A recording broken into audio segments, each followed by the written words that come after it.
구독자 여러분 안녕하십니까? 이주성 비뇨기과 원장 이주성입니다. 오늘은 전립선염에 대해서 말씀드리겠습니다. 보통 전립선염의 증상을 가지고 오는 분들은 이제 나이 드신 분들보다는 젊으신 분들이 더 많습니다. 보통 20, 30대, 40대에서 전립선염으로 많이 이제 방문하는데요. 이분들 중에는 몇 년씩, 10년 가까이 이렇게 치료하는데 고생을 해서 오시는 분들이 많습니다.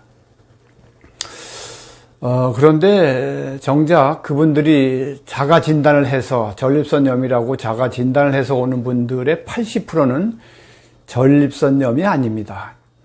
그분들이 호소하는 증상들은 주로 그 회음부의 그런 통증, 또 고환이나 아랫배까지 오는 그런 통증, 심지어는 이제 허리까지 아파서 오는 분들이 많은데, 또 잔뇨감이나 이제 소변을 자주 보는 빈뇨, 이런 것을 이제 주 증상으로 옵니다. 그리고 병원을 여기저기 다니고 또 한의원도 다니고 이래서 오는 분들도 많아서, 이런 분들의 특징은 뭐냐면 사회 적응력이 많이 떨어집니다. 이 병에 대한 그 스트레스, 상처가 많기 때문에 거기에 사로잡혀서 이 대인관계나 사회성이 많이 떨어지고 우울한 경향들이 많습니다. 정서적으로. 근데 이분들이 이제 그런 치료를 쭉 해왔는데요.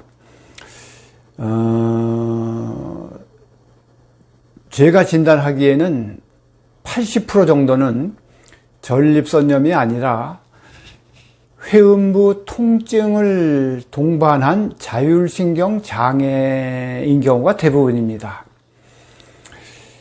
우리가 스트레스 받고 피곤하고 이러면요, 본인에게 약한 부분으로 증상이 나타납니다. 이게 사이코소매틱이라는 그런 현대병의 한 70% 이상이 이런 사이코소매틱인데, 심리적인 것이 신체적인 증상으로 나타나는 현상입니다. 그래서 어떤 사람은 대상포진으로 나타나고, 어떤 사람은 탈모로 나타나고, 어떤 사람은 과민성 대장 또는 과민성 방광, 여러 가지 그런 증상으로 나타나는데, 이 회음부 통증으로 나타나는 또 그쪽 부위가 약한 사람들은 그쪽 부위로 증상이 나타나는 현상입니다. 이런 분들 이제 전립선 검사를 하면은 염증이 나타나는 경우가 있습니다. 그러면 염증이라고 그러고 이제 치료를 하는데 그 염증이 잘 사라지지가 않습니다. 약으로. 이런 논문들이 많습니다. 미국 해병대에 입대하는 20대의 그 젊은이들을 무작위로 전립선 검사를 했더니 30%에서 40%의 염증이 나타난다. 우리나라 논문에도 그런 논문이 있고요. 그럼 이런 사람들 치료하느냐? 치료 안 하면 뭐 후유증이 있느냐? 절대 그렇지 않습니다. 근데 증상이 없는 전립선염을 가진 사람들은 전혀 몸에 해롭지 않고 치료 안 해도 되는데, 이런 회음부 통증을 동반하는 사람들이 왔을 때는 검사에서 염증이 나타나면 치료를 하기 시작하는 게 보통 일반적입니다. 그래서 사실은 제 생각에는 쓸데없는 치료를 해서 많은 시간과 정서와 인생을 낭비하는 그런 정말 아쉬운 그런 젊은이들을 많이 봅니다. 그래서 저는 아무 이상 없다. 이제 정말 이 포로된 것에서부터 돼야 된다라고 얘기해도 하도 오랫동안 치료했기 때문에 제 말을 이렇게 긍정적으로 듣는 사람이 그렇게 많지는 않습니다. 그래도 저는 반복해서 문제가 없다고 얘기해 주고요. 이런 분들은 항생제를 치료하는 것이 아니라요, 자율신경이 수축을 해서 생긴 질환이기 때문에 자율신경을 이완시키는 약을 복용하면 쉽게 낫습니다. 그리고 따뜻한 물로 좌욕을 하면 많은 도움을 주는데, 물론 그래서 완치되는 건 아닙니다. 우리가 감기가 반복해서 몸이 약한 사람은 감기가 자주 걸리듯이 이 증상도 몸이 피곤하면 올 수 있습니다.